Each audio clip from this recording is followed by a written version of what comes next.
bapst has been transferred to Bangor. A man by the name of Vitromile, I'm anglicizing it, probably botching up a name not the proper way.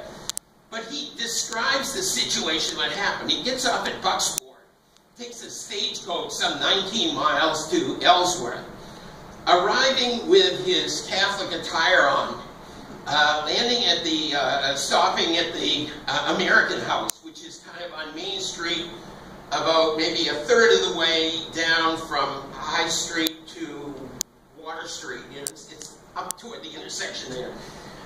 And the moment he gets off, he describes later, he said people started to bark.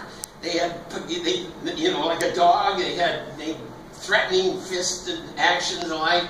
He couldn't quite figure out what it was, but he kind of gets out of there as quick as he can, and he goes up High Street, then goes up Main Street, then down High Street to where the bapst lived and where the housekeeper was lived.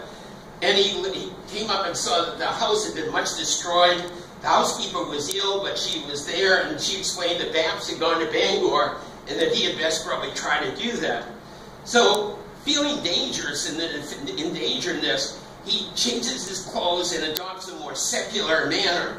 He goes back to the American House to obtain passage on the stagecoach going from Ellsworth to Bangor, learning that basically they will come up to pick him up at 1 o'clock near midnight to, that's the time the stage goes, and they'll pick him up at the Catholic Rectory and go there. So he describes in this letter, as he started up Main Street, he said maybe about half a dozen kind of ruffians began to follow him, making comments, saying something like, we think he's a priest, and like, maybe he isn't. And he's very concerned, he didn't have his attire on, and so forth. He gets up at the intersection, you know, High and Main, and decides he will just keep going across the street up Main, just to try to make it appear that he's not connected with the church and not thus threatening.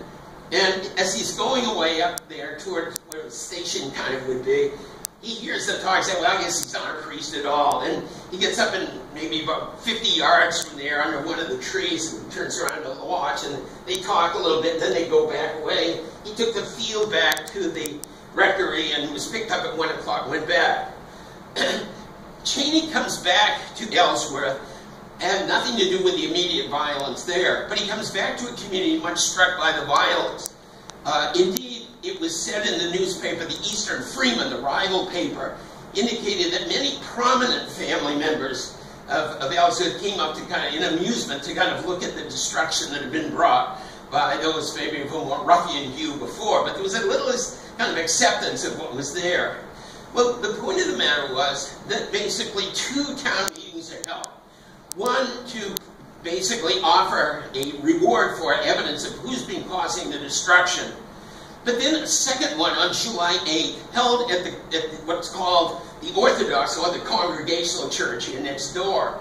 On a Saturday afternoon on the 8th, a meeting is held of the town to deal with the issue of the upcoming trial in Bangor of the Donahue suit against the public schools of Ellsworth. And basically, as the people come in, those who are seeking some sort of compromise or reconciliation notice that they're greatly outnumbered. So many of them leave, as it were.